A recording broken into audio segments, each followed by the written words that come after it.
This is my last sermon for the Christmas season, and I kind of bashed my head around what I want to talk about. And as I'm wondering, this song title came to mind, and it was exactly what I felt like I wanted to do this week. So that's how we ended up with this particular sermon. I wonder as I wander, and it speaks dearly to me. Mostly the title. The words are on the back of your bulletins. You can take them home with you. We'll talk a little bit about it. And we'll talk a little bit about the song origin.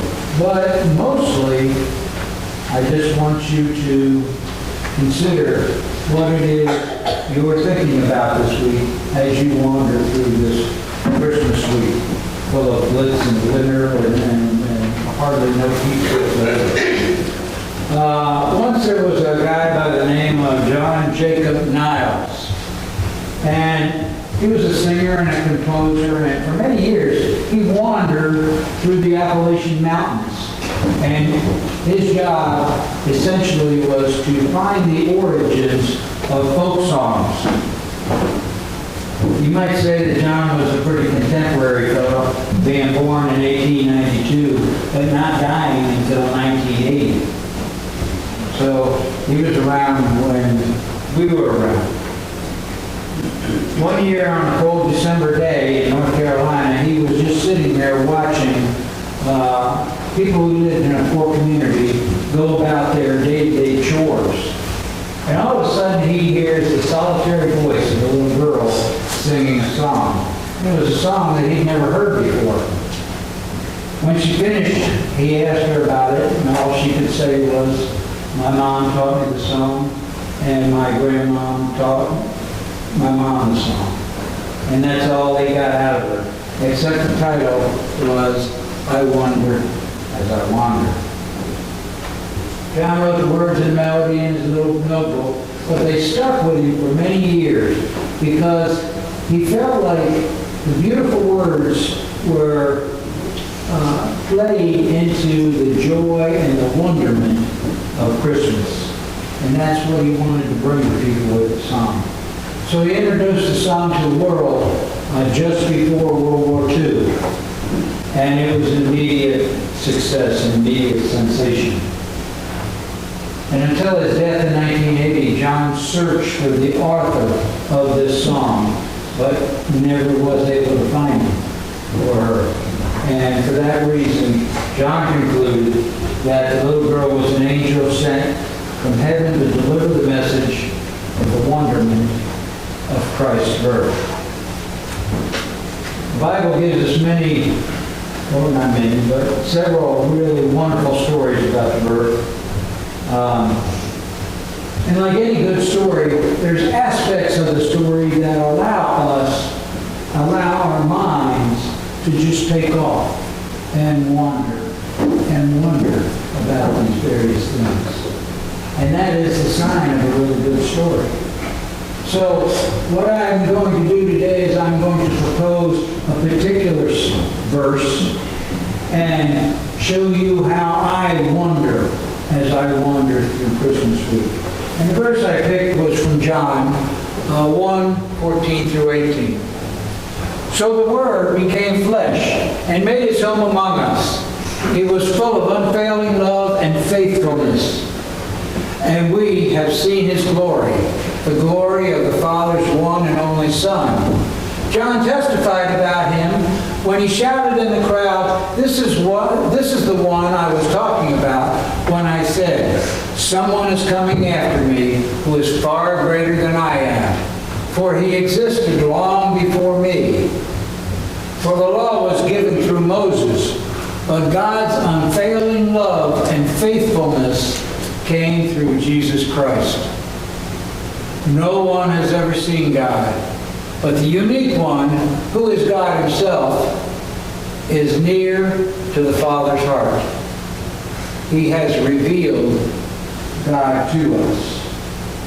Now, as I read that verse several times, three words kept popping into my mind, and this is how wandering goes. And those three words were condensation, glory, and incarnation.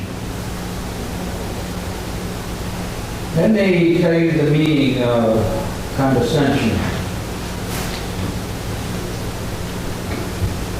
This is the I don't know where I got this meaning, but it's right on the money. There are actually two meanings to the word. The first meaning is to assume an air of superiority. The second meaning has two parts: to descend to a less formal or dignified level, and to waive the privilege of rank. That word is so perfect. It so describes God and us. It describes us in the first meaning, to assume an air of superiority. We do that all the time. We do that at work, we do that at home, we do it wherever we're at. I came up with a list a very mild list of people at work who do this. And this is what they normally say. Once you've been here for a while, you'll understand. It's hard for you to understand. I suppose this all seems quite daunting to you. You need to learn how this place works before making too many suggestions. That's not really the way we do things here.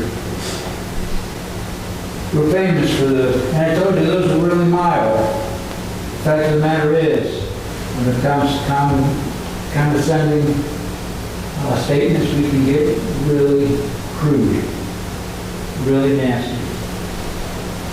But that's not the definition that I wanted to concentrate today on anyway. I wanted to concentrate on the God side as it related to our story today. The God side was two parts: to descend to a lesser formal or dignified level, to waive the privileges of life. Exactly what he did on Christmas Day. God loved this so much, and you've heard me say this over and over and over again. He came down off his throne, he came down from heaven to the earth to physically pick us up out of the muck and the mud and the vomit that we constantly get ourselves into. That's his love. So this week, as you're thinking about the deity of God this Christmas, consider how the perfect spotlessness of love comes down out of heaven to save us from ourselves. That brings us to the second word, and that word was glory, the glory of God. We talked much about this word the first 2 weeks of the month, or the first few weeks of Advent, and I think we covered it pretty well, only to say that we can't cover it very well because we can't describe it. For 2 weeks in a row, I left these words on the back of your bulletin. This is from Matt Chandler's trying to describe this word glory. In that field, the weight of God showed up. It's a kind of weight that is heavier than anything else. When the glory of God shows up, it reshapes, it reorders, it pushes out and breaks free. There is nothing as weighty as this in the universe. When the glory of God shows up, it changes everything.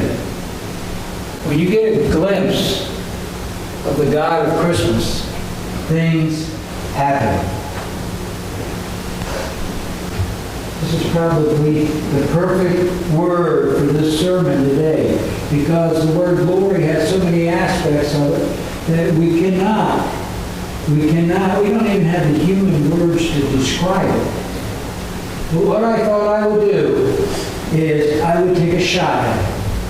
I would come up with 3 words that I think that I use to describe God's glory. The first word was magnificence. The next word I came up with was spotlessness, a word I've already used in this sermon today. And the third is beautified purity. And that, to me, that beautified purity, that strikes home at what I'm trying to explain to you. Because pure is pure. You can't get less pure. You can't get more pure than what it already is. It's pure. So how are you going to purify it? That's the point. The point is we can't describe it. The point is we don't have the human words to describe God's glory. Scripture tells us that that perfection came down out of heaven and became flesh. And became flesh begins our final word today, which is incarnation. God is with us. First 2 weeks of Advent, I went to great lengths to tell you or try to explain to you who we were, as opposed to who God was. And the question became, how do two seemingly opposites ever come together as one? I think the answer, I believe, is a seemingly simple 4 letters, and it is love. God is love. God's love for us. That's exactly the way the Israelites were scattered all over the known world, and not in the country that they were given. Exile all over the place. They needed to know, was God going to help us? Or was God going to forsake us? God said, I'll put it back together. He told us that in the Valley of the Dry Bones story. And that was God saying, I am God. Just like the nations, and this is important for us to realize, just like the nation of Israel needed to be saved. The nation of Israel represented all of humankind, all of mankind that was on the earth, and that would come to the earth. So the realization then is God going to save us all? And how is He going to do it? How is God going to do it? Well, I took God's answer and I put it in as simplest terms as I possibly could for you today, so that you could remember His answer throughout this week as you wonder about it. His answer was, God became flesh in the form of Jesus Christ. Then God, in the form of Jesus Christ, became sin. Then God, in the form of Jesus Christ, killed the sin by killing the flesh. Then God, in the form of Jesus Christ, resurrected Himself sinless. You see how His answer worked? In its simplicity, that's God's answer to our salvation. And again, it was God saying, I am God. No one else could have accomplished this. So I encourage you to spend the rest of this week in the hustle and the bustle and the glitter and all the happiness and all the sadness and everything that you're going to go through this Christmas week. I encourage you to spend some quiet time wondering as you wander.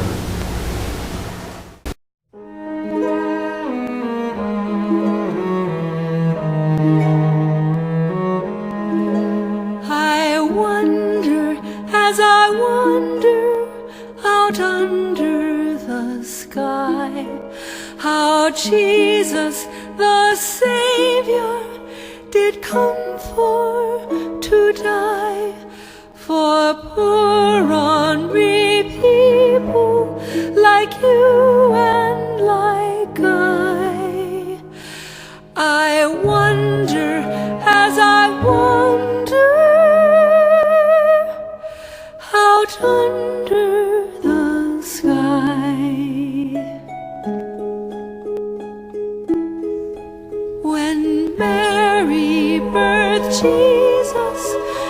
was in a cow stall with wise men and farmers and shepherds and all, but high from God's heaven a star's light did fall, and the promise of ages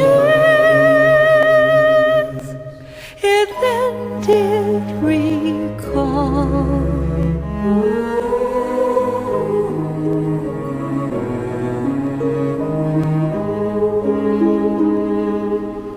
If Jesus had wanted for anything, a star in the sky or a bird on the wing, or all of the angels in heaven for to sing, he surely could have it, 'cause he was a king.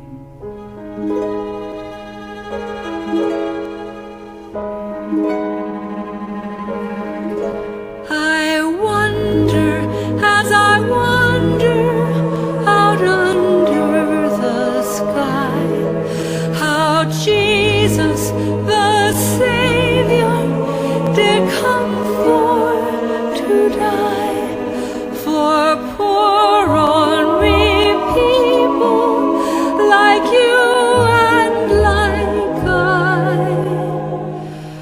I wonder, as I wonder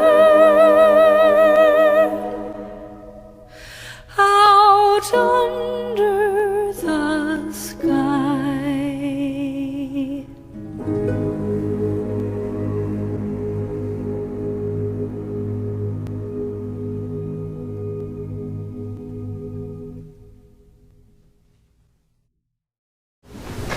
Amen?